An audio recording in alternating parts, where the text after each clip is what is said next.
"Don't forget to be at the banquet tonight," Stan shouted as my wife hurried out the door. "It really means a lot to my career." "Don't worry, I'll be there," I promised with a smile. After finishing my porridge, I rinsed the dishes, placed my phone on the table, and headed upstairs to change into my comfortable golf attire. I tossed my clubs and shoes into the car and hit the road, excited to meet my college buddies, Jack and Steve, for a round of golf. The course was 100 miles away, but the perfect fall weather made the drive enjoyable. We had an 11:30 a.m. tee time and planned to catch up after years of not seeing each other. The day was everything I'd hoped for. After finishing our round at 3:30 p.m., we grabbed a bite at the clubhouse. Nostalgia filled the air as we reminisced about our college days, laughing over long-forgotten pranks and adventures. We were having so much fun that we decided to play a few more holes, losing track of time until the sun set.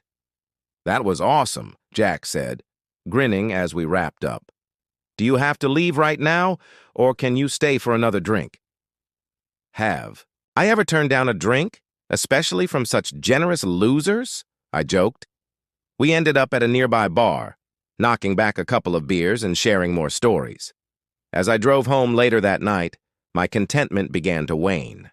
I could already picture Brandy's reaction when I walked through the door. She would be furious. The thought of facing her anger made me laugh nervously to myself, knowing I was in for a long night. When I finally arrived home, Brandy greeted me with an icy glare. "Where the hell have you been?" she demanded. "I told you this banquet was important, and you promised to be there by 6. This meant everything to my career." "Sorry, darling," I said, scrambling for an excuse. "The boss had me downtown and there was terrible traffic."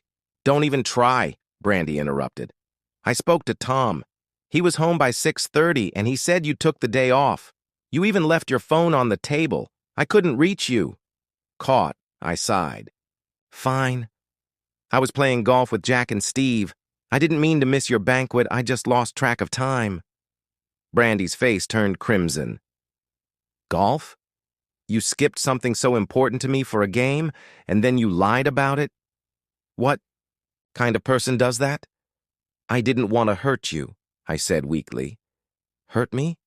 Brandy's voice rose. "You didn't think I'd notice your empty chair? How could you be so selfish?" Realizing the damage was done, I tried to lighten the mood. "Well, if it makes you feel better, I totally crushed Jack and Steve on the back 9. This new putter—" Brandy cut me off, her voice shaking with fury. "I can't even look at you right now. Sleep in the guest room tonight, and don't talk to me until you figure out how to fix this." I nodded, retreating to the spare room. The next morning, I tried to act as if nothing had happened. Dressed for work, I sat in the kitchen reading the newspaper and eating cereal when Brandy walked in. "Don't think this is over, Stan," she said coldly. "You need to make up for last night." "Yes, dear," I replied, not looking up. "Have a good day." Brandy stared at me, baffled, then left for work.